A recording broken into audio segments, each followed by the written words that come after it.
Okay, welcome back. This is week 2 and chapter 1. Let me explain how we're going to do this. I'm basically going to go through and talk about the stuff that's in the book. I'm not going to read you the book. I'm not going to do any PowerPoint slides or anything goofy like that. So, what you need to do is you need to read the chapter before you watch these videos, okay? And then secondly, it would be a very good idea if you were to switch on over to the assignment section, find the weekly journal and print out the 4 questions that I'm going to ask. So you have that handy during the lecture, so you can say, yeah, I remember him talking about that, and you can actually write your answers to the 4 questions that are asked every single time. Okay?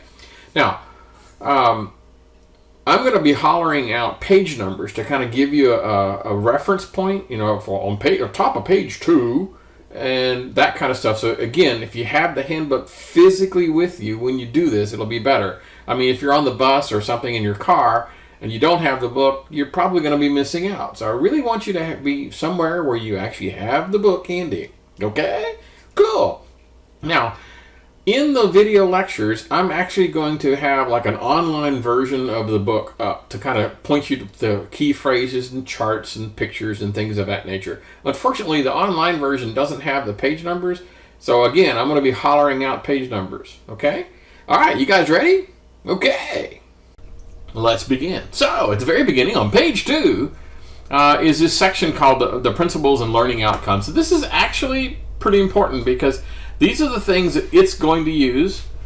These are the things, the learning objectives of the chapter. What is it you're supposed to learn? Discuss why it's important to study information systems and distinguish between data and information and name the components of an information system, etc., etc., etc. So those are good sections in here that we need to kind of keep track of. There's a section in here I call it the gold section. And this is kind of like why you want to learn this. So why do you want to learn about information systems? So this section is actually pretty decent. Basically, is what it's telling you is that in business, you're going to be exposed to information systems whether you want to be or not, and that they're everywhere, and that managers spend a great deal of their time collecting and analyzing data. And so to be a good manager, you also basically have to have a certain amount of skill to be able to manipulate these systems, and so that's what this is all about. So anyway, read this, and this is kind of a broad brush because they're going to be talking about hardware. Well, there's a chapter on hardware. They're going to be talking about software, but there's a chapter on software. So each one of these things has a separate chapter. So this is kind of a whirlwind tour of the entire book. Hey, whatever. Okay. So why learn? This is good. You probably need to go through and read that. All right. So the next thing is a couple of terms that come up here. And some of the terms are kind of weird because a lot of people just use these things kind of synonymous. The data and information and knowledge. So yeah, there's an awful lot of difference between these terms. And so let's just go through it. Data. Data is like, here's the analogy. Let's say you're making chocolate chip cookies, okay? Data is the raw ingredients. It's the flour, and it's the egg, and it's the sugar, and it's the chocolate chips, okay? It's just a collection of things. By itself, data is not all that useful. You don't eat the flour, okay? You don't get any enjoyment out of eating the flour. You have to do something. So there's generally a process.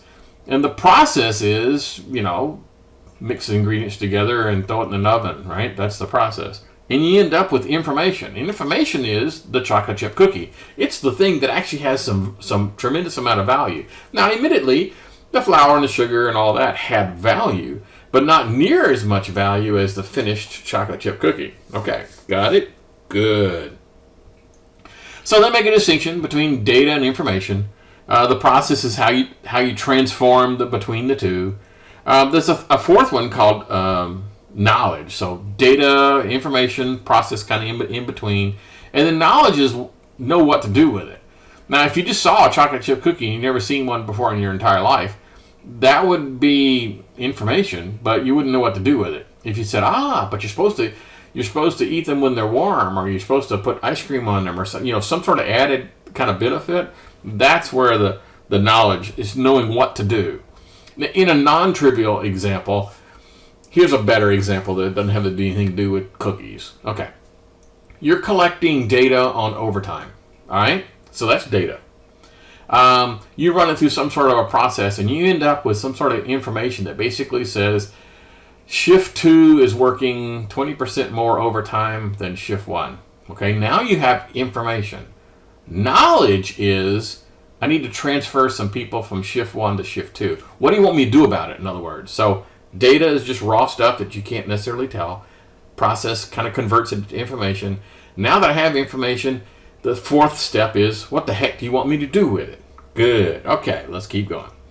So information can be considered like value added, additional value beyond the original facts. That's kind of cool. The other way of talking about it is, when talking about knowledge, is, in the business point of view, knowledge is applying information to make a business decision or to solve a business problem. That's essentially what that is. Okay. There's the thing here on page 7. If I can find page 7 in here. Okay. The transformation of data into information. So I just have a bunch of data, and it gets organized, and it gets manipulated, and so now I have some totals. And so, again, there's some sort of a process that transforms. That's the only takeaway from this slide, is there's some sort of a process that converts data into information. Okay, cool. Next coming up is this table of characteristics of quality information. This is some good stuff. Essentially, you have to make sure that the data you collect kind of meet all, and this is important enough for me to actually go through. Okay, so accessible. What that basically means is you have to be able to get to it when you need it. Kind of simple. Authorized users should be able to get to it. Your system shouldn't be so complex that you can't get to the data you need. Accurate. That'd be important. It's free of errors. Complete, which means I've got all the pieces of the puzzle I need to be able to do my work. There's not, well, gee, I wish I had the sales report from last quarter. Economical. It could be that what you're asking for in your automated system is going to be too much. You could go in there and say, well, I want to know the shoe size and hair color of every single customer that comes in the store. And you would have to hire somebody to go do that. I mean, it would just be too costly to gather that. You wished you had that information, but there's no way for you to economically get it. Has to be flexible. And the idea is that flexible enough to be able to go in and say, for example, oh, come on. It fits my current needs, but then maybe my future needs, I'll have to start over from scratch. Relevant. Yeah. You got to make sure the data is the data that you have is the stuff that you need. If you're a decision maker, then don't collect data just because you can. Just because it's available, let's collect it. If it's useless, then don't do it.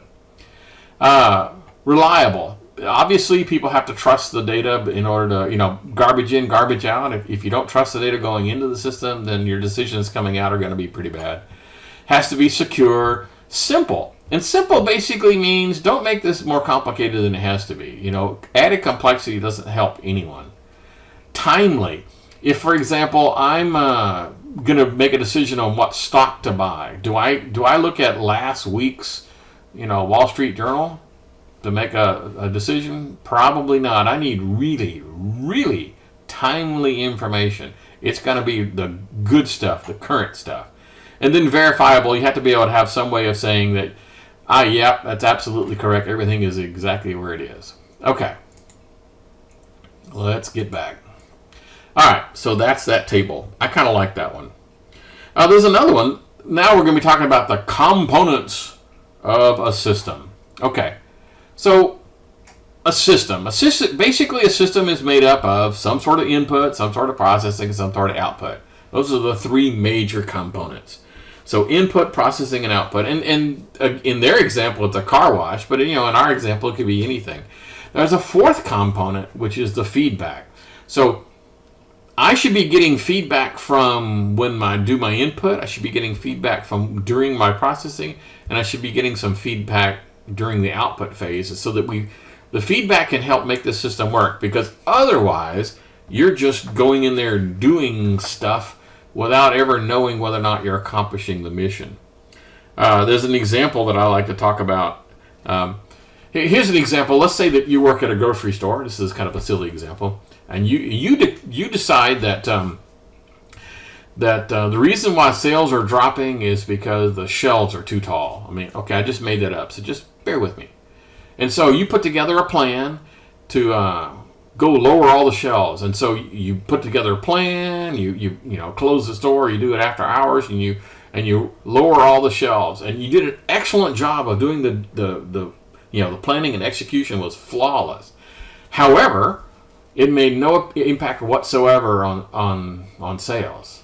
So, yes, your system worked great, but you didn't have that feedback that came back and said, yes, you accomplished the mission.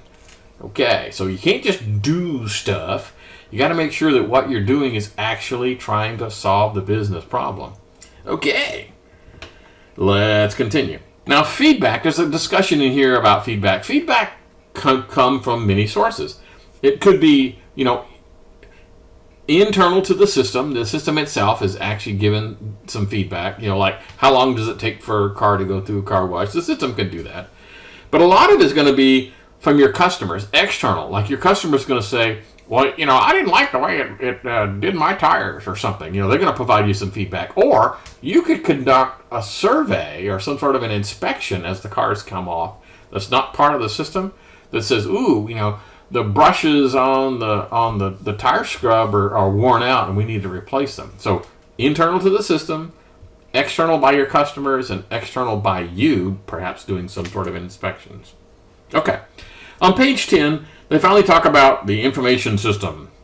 Okay.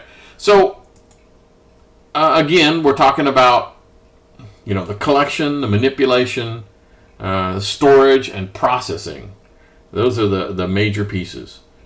So, collection, of course, is just the input part. Manipulation is some sort of process. Storing it typically is in a database, because everything is in a database nowadays. Processing is typically output processing, or whatever the thing is supposed to do. If it's a sales system, the output processing is going to be, a sales ticket. And then some sort of corrective action. So the corrective action is I'm looking at my feedback and I'm going in and tweaking the system and making it all work. Okay. So on page 11, there is another figure 1.7, that talks about the parts of a computer-based information system. Part of the problem here is that the information system, doesn't necessarily have to be an information system. It doesn't have to be computer-based.